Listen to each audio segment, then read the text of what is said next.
Hello students, आज हम पढ़ेंगे अपने व्याकरण बोध का पार्ट 2। लास्ट वीडियो में हमने इसका बारे में और पढ़ा था। ओके, वर्णमाला पढ़ा था हमने। आज हम वर्णों के भेद पढ़ेंगे। ओके, वर्ण के कितने भेद होते हैं? वर्ण के 2 भेद होते हैं, स्वर तथा व्यंजन। ओके, स्वर आपको पता है ना, कितने स्वर होते हैं? 11 स्वर, परंतु अब एक और जुड़ गया है तो कुल मिला के 12 स्वर हो गए हैं। ओके, स्वर क्या होते हैं? जिन वर्णों का उच्चारण करते समय मुख से निकलने वाली वायु, हवा बिना रुकावट के बाहर आ जाती है, उन्हें हम क्या कहते हैं? स्वर कहते हैं।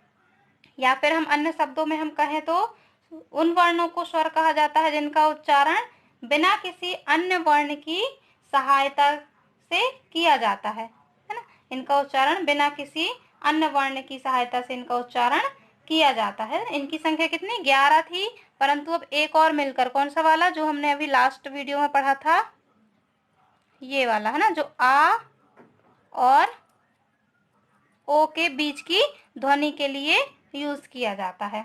ओके, उसके अलावा देखिए बाकी की 11 वर्ण कौन से हैं?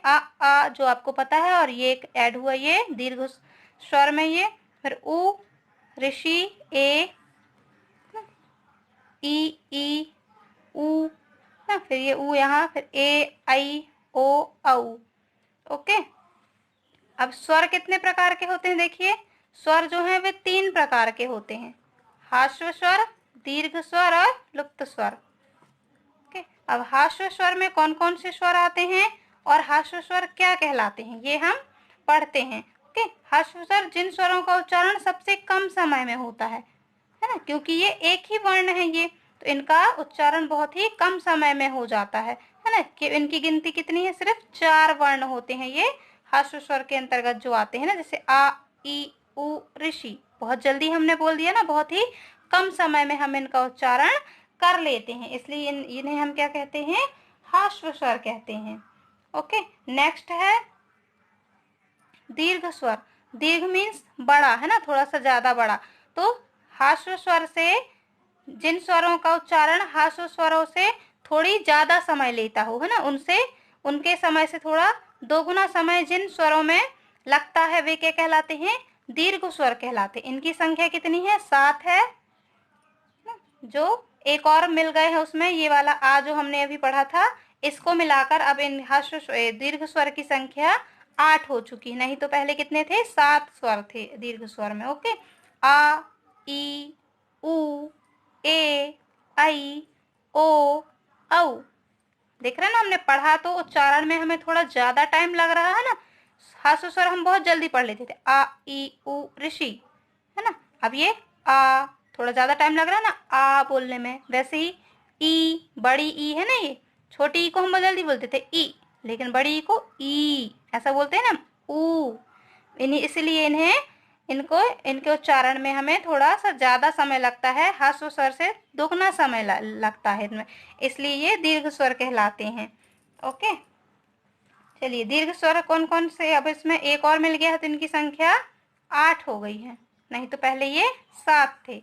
अब देखिए विलुप्त स्वर क्या है?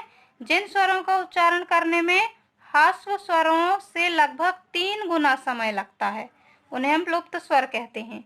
जैसे ओम, ये देखिए इनका बीच में ये लुप्त है ना। हम लिखते हैं ऐसे, लेकिन पुकारने में हमें क्या लगता है? हमें स्वरों का पुकारने के लिए किया जाता है ना ओम। ये बीच का ही देख रहे हैं ना, ये ऐसा वाला, ये है ना, पुकारने के लिए इनका उपयोग किया जाता है, बोलने के लिए किया जाता है इनका उच्चारण। ओके, चलिए अब हम पढ़ते हैं स्वरों के मात्रा चिन्ह। ओके, स्वरों के मात्रा चिन्ह निश्चित हैं। इन चिन्हों का प्रयोग व्यंजनों के साथ किया जाता है। व्यंजन स्वयं में आधे होते हैं, इनके साथ स्वर लगाने पर ये पूर्ण हो जाते हैं। इनका उच्चारण स्वरों की सहायता से ही किया जाता है। इनके साथ स्वर मात्राओं के रूप में प्रयोग होते हैं। ओके, चलिए हम पढ़ते हैं कौन कौन से स्वर हैं और उनके मात्रा चिन्ह हैं। ओके,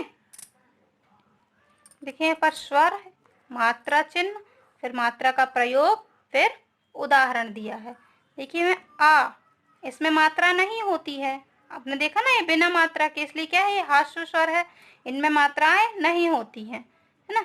तो ये देखिए, का नीचे हलंत है प्लस आ मिलकर क्या हुआ, का के बाद उच्चारण होता है ना, का आता है, इसलिए कलम, महल, या फिर और भी उच्चारण हो सकते हैं इसके, जैसे चहल, पहल।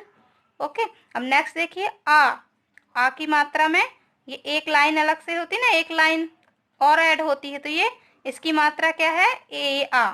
अब आ की मात्रा का प्रयोग क्या होगा, का के नीचे हलंत और उसके साथ ये आ, तो ये क्या बनेगा, आ। तो आ की मात्रा में क्या हो जाएगा, माता, भाला, है ना, जाता, आता, खाता, ये सब क्या है, आ की मात्रा वाले शब्द। उसके बाद ये आ, ये वाला देखिए, जो इसे भी स्वरों में शामिल कर लिया गया है ना, ये दीर्घ स्वर में जुड़ा है ना, इसलिए इन दीर्घ स्वरों की संख्या 8 हो गई। तो ये इसकी मात्रा क्या है, आ की मात्रा, और ऊपर ये आ और ओ के उच्चारण से बना है ना। तो का धन इसमें आ के साथ ये, तो ये क्या बनेगा, का के साथ ऊपर ये बिंदी, चंद्र जैसा। इसका उच्चारण कैसे हम करेंगे, आ और ओ के बीच की ध्वनि में, जैसे कॉलेज, डॉक्टर। ओके, नेक्स्ट है ई, छोटी की मात्रा के लिए, का नीचे हलन धन ई, छोटी की मात्रा। तो छोटी की मात्रा शब्द रवि, हिरन, किरण, ये शब्द हो जाएंगे। फिर ई, बड़ी ई में बड़ी की मात्रा के लिए, है ना, ये बड़ी की मात्रा के साथ इनका उच्चारण होगा। तो बड़ी की मात्रा शब्द क्या बने, परी, छतरी, हरी, है ना। और नेक्स्ट है ऊ, छोटू की मात्रा, है ना, का धन ऊ, कु, पुल, कुसुम, सुमन, है ना।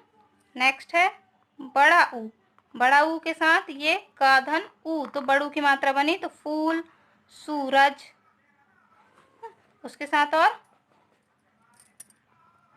झूला, है ना, ये भी आ सकता है। फिर नेक्स्ट है ऋषि की मात्रा, नीचे हम लगाते हैं ऐसी ये मात्रा है ना, का धन ऋषि की मात्रा, ये क्र पढ़ते हैं ना, ग्रह, रा के जैसा उच्चारण होता है इनके में, ग्रह, मृग, जैसे हम लिखते हैं कृषक, कृषक भी हम ऐसा लिखते हैं ना, ये कृषक।